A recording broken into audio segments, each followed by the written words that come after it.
MCQ number 43 geometric mean find करना है हम, ठीक है। ज्योमेट्रिक मीन का आसान सा फार्मूला है, ठीक है। x1 multiply by x2 multiply by x3 into xn का अंडर रूट, ठीक है। xn मतलब कि जितने नंबर हो गए उतने पे ही हम लोगों ने इसका अंडर रूट ले लेना है, ठीक है। हमारे पास कितना है, 7 है, मल्टीप्लाई बाई 14 मल्टीप्लाई बाई 21, इसका अंडर 1 2 3 हिस्से हैं, इसका अंडर रूट ले लें, ये आपका ज्योमेट्रिक मीन आ जाएगा, ठीक है।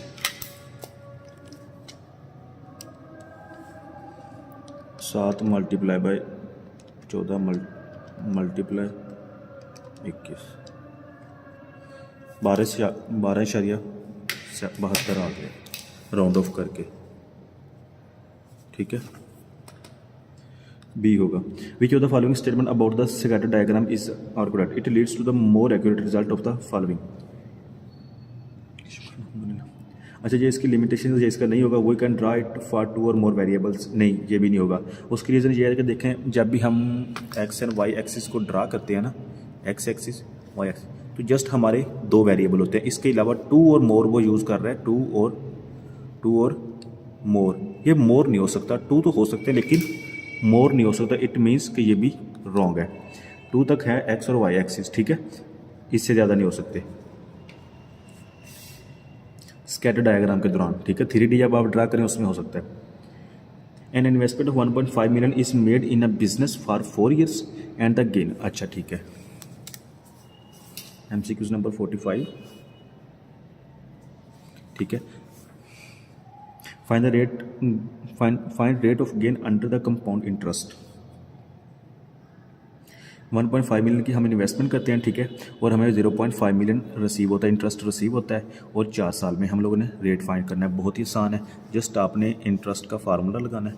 Interest is equal to R into 1 plus R की पावर n माइनस 1, ये आपका इंटरेस्ट का फार्मूला। इंटरेस्ट कितना 0.5 है, इज इक्वल टू R कितना 1.5 है, ठीक है, इंटू 1 प्लस R फाइंड करना एक्स परसेंटेज, और n कितना है हमारा 4 है माइनस 1, ये आपका। इसको जस्ट सेम कैलकुलेटर पे पुट करें, आप लोगों का आंसर आ जाएगा।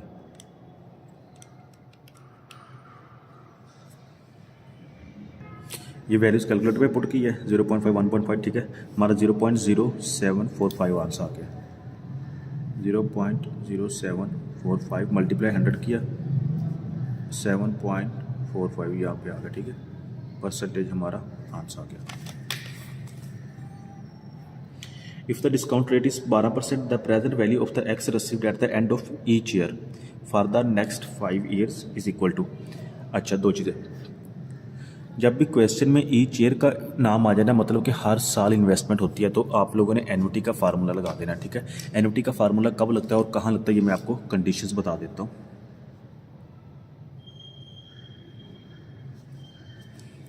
पहली बात, जब भी investment at the same investment हो,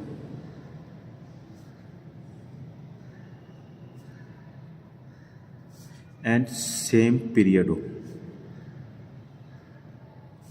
उधर आपका एन्युटी का फार्मूला लगेगा। मिसाल के तौर पर वो क्वेश्चन में बता रहा है कि हम 2 मिलियन इन्वेस्ट करते हैं, ठीक है, हर साल ईच ईयर, मतलब कि हमारा टाइम पीरियड भी 1 साल फिक्स है कि मतलब हर साल बाद, और इन्वेस्टमेंट भी फिक्स है कि हर साल बाद 2 मिलियन ही करना है। तो इट मीन्स कि same investment same time period, जिस जगह पे आ गया हमारा एन्युटी का फार्मूला लगेगा।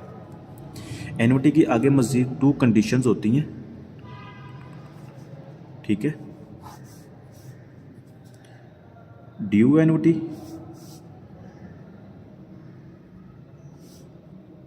और रिटर्न एन्युटी।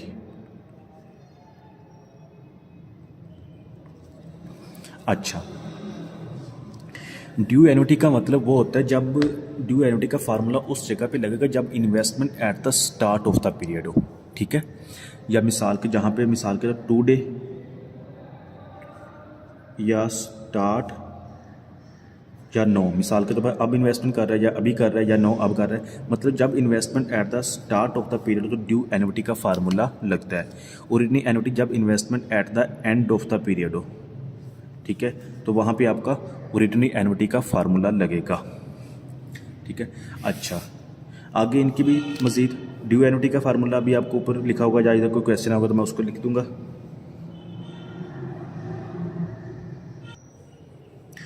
ड्यू एनुटी का फार्मूला हमारा होता है, अगर इसकी दो टाइप्स हैं, या तो प्रेजेंट वैल्यू या फ्यूचर वैल्यू, प्रेजेंट वैल्यू या फ्यूचर वैल्यू, ठीक है, प्रेजेंट वैल्यू या future value.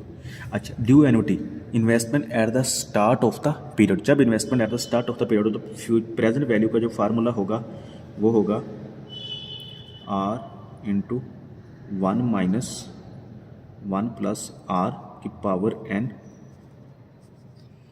Bracket close divided by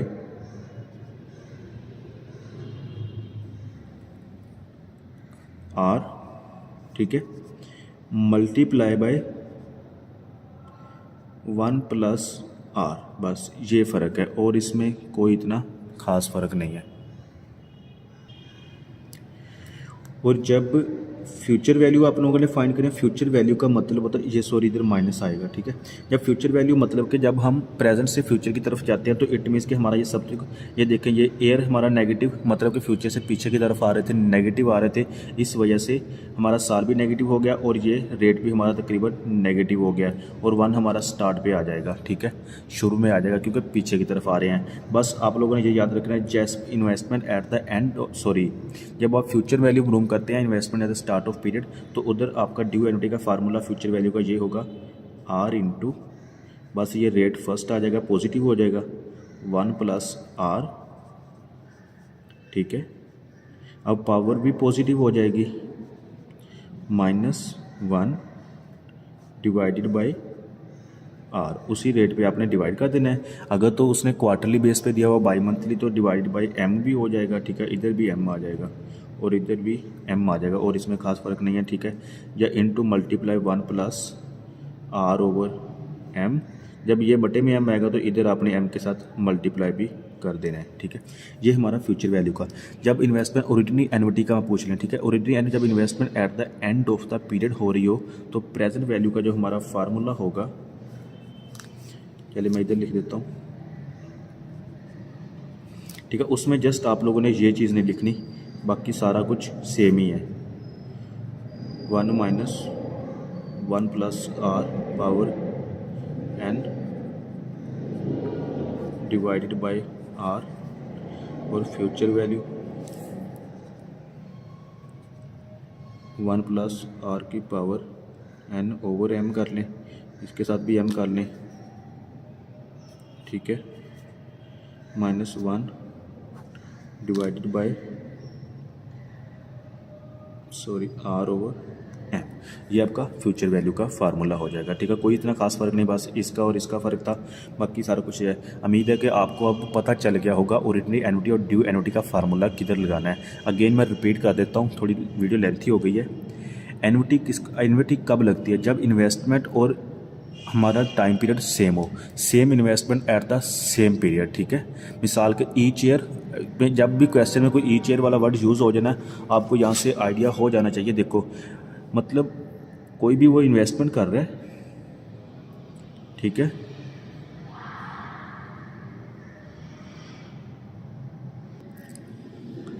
वो हर साल करता है, मतलब कि साल का दौरानिया 12 मंथ का होता है ना, हर 12 मंथ बाद, मतलब इन्वेस्टमेंट का जो टाइम है ना वो सेम है कि 1 साल बाद ही होगी, और जितनी इन्वेस्टमेंट एक्स करता है वो भी सेम है। क्वेश्चन में सम में बताई होती है, इसमें खैर नहीं बताई कि मिसाल के तौर पर 2 मिलियन कर रहा है तो वो हर साल 2 मिलियन ही होगी।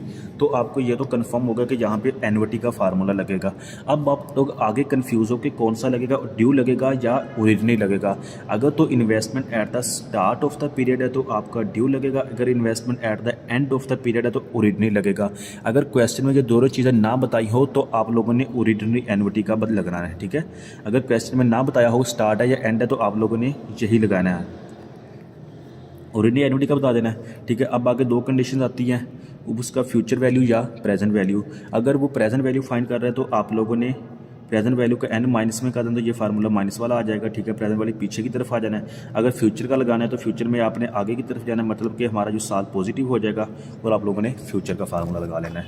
बहुत आसान कंसेप्ट था, ठीक है, क्योंकि ये मैंने इसलिए दिया, काफ़ी लोगों को इस चैप्टर में इशू आ रहा था, इसलिए मैंने इस चैप्टर को थोड़ा सा एक्सप्लेन कर दिया है। चलिए MCQ की तरफ अब मूव होते हैं। If the discount rate is 12%, the present value of X received at the end of each year। अब ये आप लोगों को कंफर्म होगा, अगर each year लग रहा है इट मीन्स कि यहाँ पे एनुअटी का लग रहा है फार्मूला, ठीक है। अब एनुअटी का कौन सा लगेगा वो देखते हैं। For the next 5 year is equal, if the discount rate is 12%, the present value of X received at the end of each year, at the end use कर रहा है और ईच ईयर।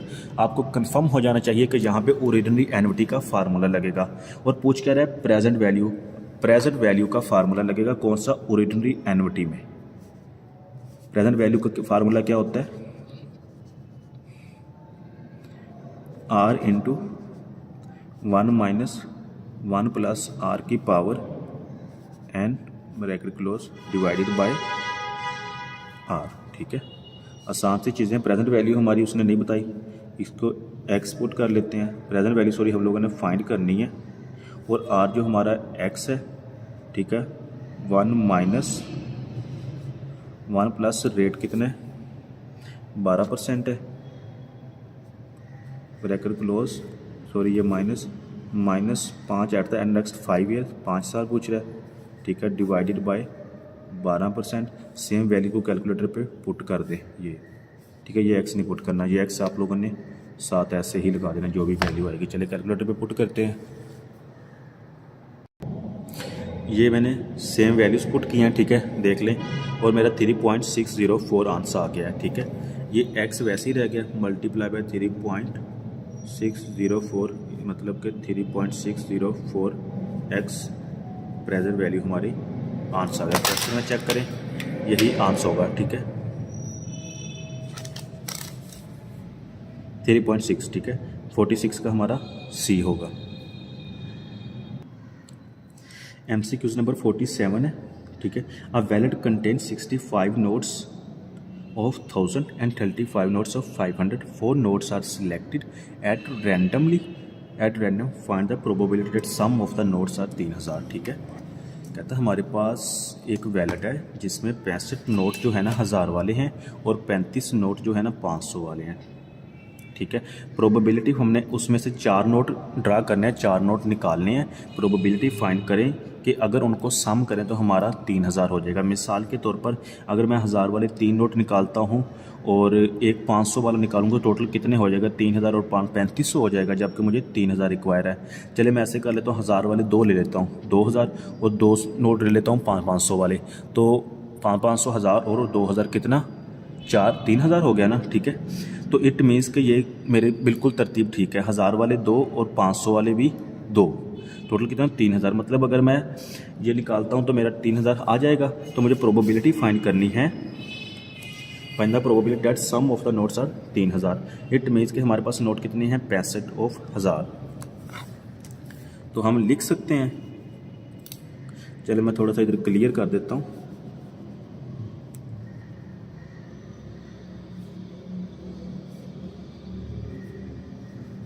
नोट 1000 वाले थे और 35 नोट 500 वाले थे, ठीक है।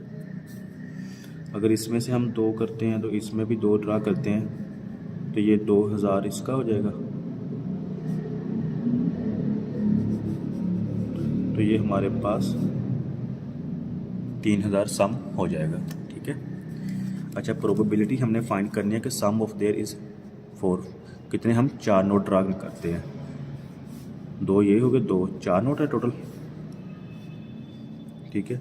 मैं लिख सकता हूँ probability of X is equal to 4 is equal to, अच्छा 65 नोट मेरे पास कौन से थे, 65 नोट 1000 वाले थे, उसमें से मैंने 2 ड्रा किए, तो मैं लिख सकता हूँ 65 कम्बिनेशन 2 मल्टीप्लाई बाय 35 वाले भी मैंने 2 ही लिए हैं, 35 combination 2 divided by total 100 combination 4।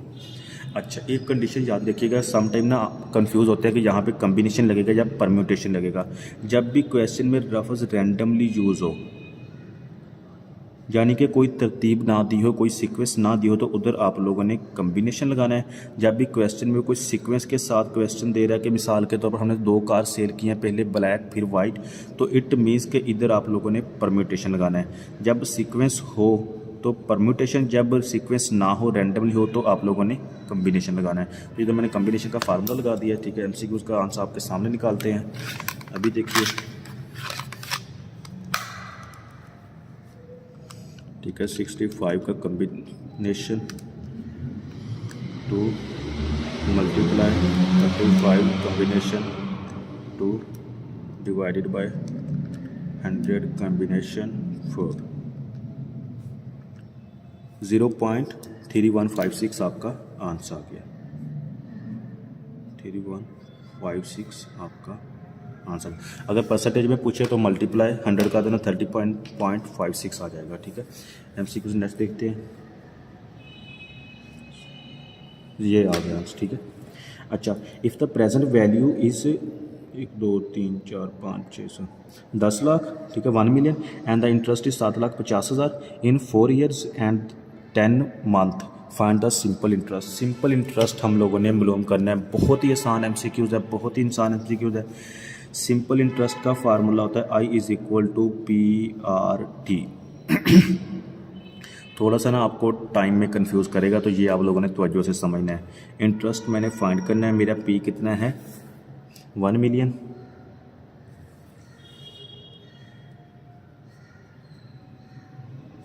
ठीक है। रेट कितना है,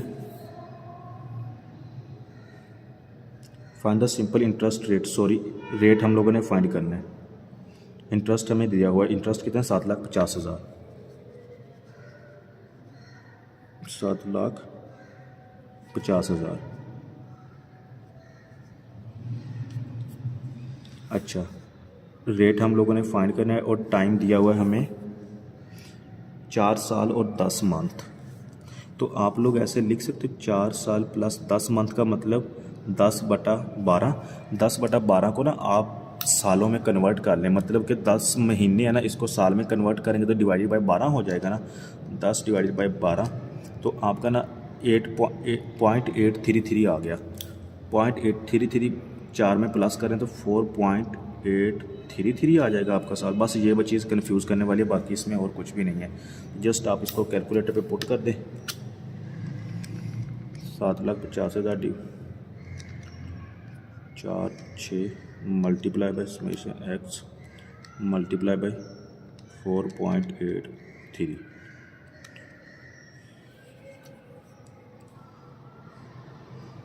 तो कैलकुलेटर 0.1517 आंसर का मल्टीप्लाई 100 का तो 15.51 आपका आंसर आ जाएगा। मतलब कि एमसीक्यू नंबर इसका एक करेक्ट होगा। 15.51% परसेंटेज में, ठीक है। एमसीक्यूज़ नंबर 48 हो गया। इंशाल्लाह 49 नेक्स्ट वीडियो में देखते हैं। अल्लाह हाफिज़।